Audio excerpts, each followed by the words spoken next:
370 నుంచి 400 సీట్లు వస్తాయి అంటూ నరేంద్ర మోడీ ఆత్మవిశ్వాసాన్ని వ్యక్తం చేస్తున్నారు.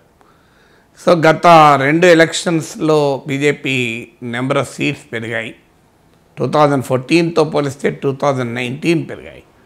సహజంగా మూడవసారి ఎన్నికలకు పోతే ప్రభుత్వ వ్యతిరేకత ఉండాలి. కానీ మరి ఏ నమ్మకంతో మోడీ చెప్తున్నాడు? అఫ్కోర్స్ నమ్మకం ఉన్నా లేకపోయినా ఏ రాజకీయ నాయకుడైనా రాజకీయ పార్టీ అయినా మేమే గెలుస్తాం, మాకే మెజారిటీ వస్తుందని చెప్తారు. ఇటీవల తెలంగాణ ఎన్నికలప్పుడు మనం చూడలేదా? ఇప్పుడు ఆంధ్రప్రదేశ్ ఎన్నికలప్పుడు చూడడం లేదా? కానీ మోడీ కాన్ఫిడెన్స్గా ఉండడానికి కూడా ఒక ప్రాతిపదిక ఉంది. మోడీ గెలుస్తాడా లేడా, బీజేపీకి వస్తాయా లేదా, అది లెక్కలు ఇప్పుడే చెప్పలేము. కానీ ఆ ప్రాతిపదిక ఏంటంటే, ఒకటి మోడీ పర్ఫార్మెన్స్ పైన, ప్రభుత్వ విధానాలపైన, ప్రభుత్వం చేసిన పనితీరు పైన కన్నా కూడా మోడీ యుగములో వ్యక్తి చుట్టూ రాజకీయం జరుగుతోంది.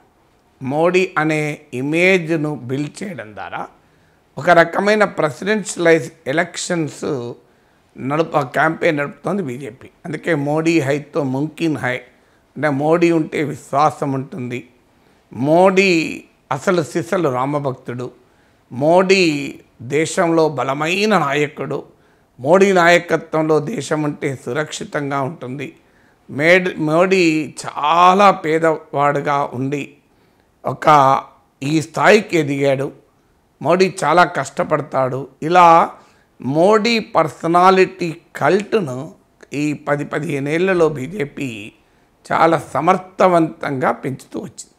నరేంద్ర మోడీ కూడా ఆ రకంగా తన కల్ట్ పెంచుకోగలిగాడు. 2014కు ముందే ప్రారంభమైన ఈ ప్రక్రియ ఆయన దేశ ప్రధాని అయినాక మరింతగా పెరిగింది. దీనితో ఎన్నికలు వ్యక్తి చుట్టూ జరుగుతున్నాయి, పార్టీ చుట్టూ, విధానాల చుట్టూ కన్నా కదా. అలాంటి పరిస్థితుల్లో బీజేపీకి వచ్చే అప్పర్ హ్యాండ్ ఏంటంటే, మోడీ స్థాయిలో ఒక జనాకర్షణ కలిగిన నాయకుడు, ఒక కల్ట్ లీడర్గా, అంటే ఒక ప్రజలకు ఆయన పట్ల ఒక పెద్ద ఆరాధనా భావం ఉన్నటువంటి నాయకుడిగా ఇంకెవరూ లేరు.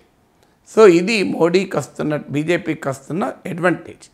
ఇది రాష్ట్రాల ఎన్నికలకు వచ్చేవరకు ప్రభావం చూపకపోవచ్చు, ఎందుకంటే రాష్ట్రాల్లో మోడీ వచ్చి ముఖ్యమంత్రిగా ఉండడు కనుక. కానీ జాతీయ స్థాయికి వచ్చే వరకు మోడీ వర్సెస్ హూ అనే ప్రశ్న ముందుకు వస్తుంది. మోడీ వర్సెస్ రాహుల్ అన్నప్పుడు ఆటోమేటిక్గా మోడీ అప్పర్ హ్యాండ్ సాధించగలుగుతున్నాడు. సో దీనికి అనేక కారణాలు ఉండొచ్చు. మోడీ బీజేపీ చేస్తున్న క్యాంపెయిన్ ప్రభావం, డైనాస్టిక్ లీడర్స్, వారసత్వ నాయకులు తప్ప సొంత మెరిట్తో ఎదిగిన నాయకుడు కాదు అని, ఇలా రకరకాల పేర్లతో రాహుల్ గాంధీ పట్ల ఒక అభిప్రాయాన్ని కలిగించడం. ఈ భారత్ జోడో యాత్ర తర్వాత రాహుల్ గాంధీ ఇమేజ్ పెరిగిన మాట నిజం. సామాజిక శాస్త్రవేత్తలు దీన్ని డీపప్పువైజేషన్ ఆఫ్ రాహుల్ గాంధీ అంటున్నారు. అంటే రాహుల్ గాంధీ ఒక పప్పుగా ఇమేజ్ను బీజేపీ క్రియేట్ చేస్తే అది కొంత విరుగుడైంది భారత్ జోడో యాత్ర తర్వాత. But still Modi versus Rahul అనే ఇమేజ్ వార్లో మోడీది పైచేయి. ఇది బీజేపీకి ఉన్న మొదటి అడ్వాంటేజ్. రెండవ అడ్వాంటేజ్ ఏంటంటే, ఆర్థికపరమైన అంశాల ఆధారంగా ఎన్నికలు జరగడం లేదు. అంటే పెరుగుతున్న ధరలు, ముఖ్యంగా ఫుడ్ ఇన్ఫ్లేషను, నిరుద్యోగము, ఈ అంశాల అసమానతలు, ఈ అంశాల ఆధారంగా ఎక్కడా ఎన్నికలు జరగడం లేదు. ఎన్నికలు ప్రధానంగా భావోద్వేగపరమైన అంశాల మీద మాత్రమే జరుగుతున్నాయి. 2014 అయినా 2019 అయినా, 2019 మరీ మనకు ఉదాహరణ. 2019 ఎన్నికలకు ముందు జరిగిన సర్వేలు చెప్పింది ఏంటంటే, ఎకానమీ, ఆర్థిక పరిస్థితి, ధరల పెరుగుదల, నిరుద్యోగము, వీటిపైన మోడీ ప్రభుత్వం పట్ల వ్యతిరేకత వ్యక్తమైంది. కానీ ఎప్పుడైతే పుల్వామా వచ్చింది, బాలాకోట్ స్ట్రైక్స్ వచ్చాయి, వాతావరణం మళ్ళీ ఎమోషనల్ అంశాల మీదకి మరలి మోడీ బ్రహ్మాండమైన విజయం సాధించాడు. ఇప్పుడు కూడా అదే ఎమోషనల్గా రాజకీయాలను బీజేపీ నడిపిస్తోంది. అందులో ఉదాహరణే G20 చుట్టూ జరిగిన విశ్వగురు ప్రచారం, తాజాగా రామమందిర నిర్మాణం, హిందుత్వ పాలిటిక్స్ చుట్టూ జరుగుతున్న రాజకీయ ప్రచారం ఇవన్నీ కూడా రియల్ ఇష్యూస్పై కాకుండా ఎమోషనల్ ఇష్యూస్ పైన ప్రజల్ని ఆకర్షించడం అనేది బీజేపీకి వస్తున్న ఎత్తుగడ. సో బీజేపీ చేస్తున్న ఈ ఎమోషనల్ పాలిటిక్స్కు బలమైన కౌంటర్ నరేటివ్ను ప్రతిపక్షాలు ఇవ్వలేకపోతున్నాయి. ఇక మూడవది ఒక దేశ సమైక్యత, జాతీయవాదము, బలమైన దేశము, బలమైన నాయకుడు, ఈ భావాలను పెద్ద ఎత్తున బీజేపీ క్యాంపెయిన్ ఇష్యూస్గా మార్చగలుగుతుంది.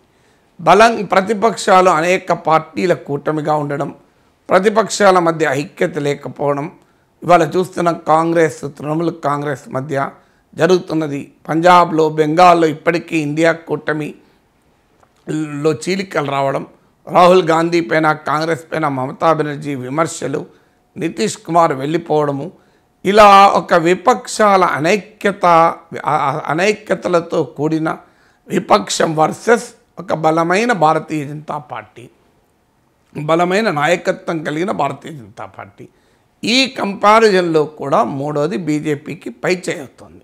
నాలుగవది దేశంలో ఉన్నటువంటి ఒక క్యాంపెయినింగ్ విధానం. సో బీజేపీ అనుసరించే క్యాంపెయినింగ్ విధానంలో వర్తమానం గురించి చర్చ ఉండదు. గ్లోరియస్ పాస్ట్, గ్లోరియస్ ఫ్యూచర్, అంటే ఒక 1000 సంవత్సరాలు వెనక్కు, 1000 సంవత్సరాలు ముందుకు, ప్రస్తుతం ఏం జరుగుతుంది అన్న చర్చను జాగ్రత్తగా పక్కకు పెట్టేస్తారు. అంటే గత వైభవము, గత 1000 సంవత్సరాల నాగరికత, ఈ అంశాలను ప్రధాన అస్త్రాలుగా మారుస్తారు. ఫ్యూచర్, రాబోయే కాలంలో వికసిత్ భారత్ అవుతాం, భారతదేశం ఒక అభివృద్ధి చెందిన దేశం అవుతుంది, 2047కు ప్రపంచాన్ని మనమే శాసిస్తాం, ఈ నరేటివ్ను బిల్డ్ చేయగలుగుతారు. అందువల్ల వర్తమానమేమో స్క్రూటినీకి నిలుస్తుంది, గతం భవిష్యత్ ఎప్పుడు కూడా స్క్రూటినీకి నిలవదు. సో అందువల్ల స్క్రూటినీకి నిలవని గతము భవిష్యత్తుని ఆధారంగా చేసుకుని బీజేపీ చేసే రాజకీయ ప్రచారం కూడా ఉపయోగపడుతుంది. ఐదవది సోషల్ ఇంజనీరింగ్, అంటే వివిధ సామాజిక వర్గాల్ని చాలా జాగ్రత్తగా బీజేపీ తన వెనకాల నడిపించుకుంటోంది. ఉదాహరణకు యాదవ్ ఏతర ఓబీసీలు, చమర్ అంటే దళితుల్లో డామినెంట్ దళితైన చమర్ ఏతర దళితులు, అంటే వెనుకబడిన వర్గాలు, దళితులు, వీరిలో కూడా డామినెంట్ గ్రూప్స్కు ప్రాంతీయ పార్టీలు ఎక్కడైనా రిప్రజెంట్ చేస్తే అందుకు భిన్నంగా డామినెంట్ గ్రూప్స్ కాని వారిని బీజేపీ అట్రాక్ట్ చేస్తుంది. దాంతోపాటు ఇంక్లూజివ్ హిందుత్వ, సమ్మిళిత హిందుత్వ పేరిట వెనుకబడిన వర్గాల్ని, ఎస్సీ ఎస్టీల్ని తన వైపు తిప్పుకునే ప్రయత్నం చేస్తుంది. అందుకే దళితుల్ని, గిరిజనుల్ని మేము ప్రధానమంత్రి చేశాం, నరేంద్ర మోడీ వెనుకబడిన తరగతికి చెందినవారు, బీసీలు కేంద్ర క్యాబినెట్లు ఎక్కువ ఉన్నారు, ఇలా ఒక్కొక్క రాష్ట్రంలో ఉన్నటువంటి కులాల్ని అట్రాక్ట్ చేయడము.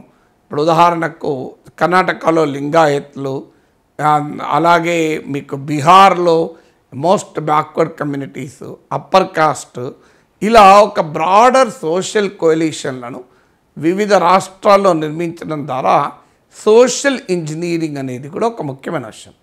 ఆరవది విపక్షాన్ని చీల్చడము, విపక్షాన్ని అప్రతిష్టపాలు చేయడము, సిబిఐ, ఈడీ, ఐటీ వీటిని ఉపయోగించే వాళ్ళపైన కేసులు పెట్టడము.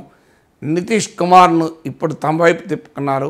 శరద్ పవార్కు వ్యతిరేకంగా అజిత్ పవార్ తిరుగుబాటు, ఉద్ధవ్ ఠాక్రేకు వ్యతిరేకంగా ఏక్నాథ్ షిండే, జేడీఎస్ని ఇటువైపు తిప్పుకోవడం, ఇలా ఈ పొలిటికల్ మేనేజ్మెంట్ వల్ల కూడా బీజేపీ ఎన్నికల్లో గెలవటానికి ఒక కాన్ఫిడెంట్గా ఉంది.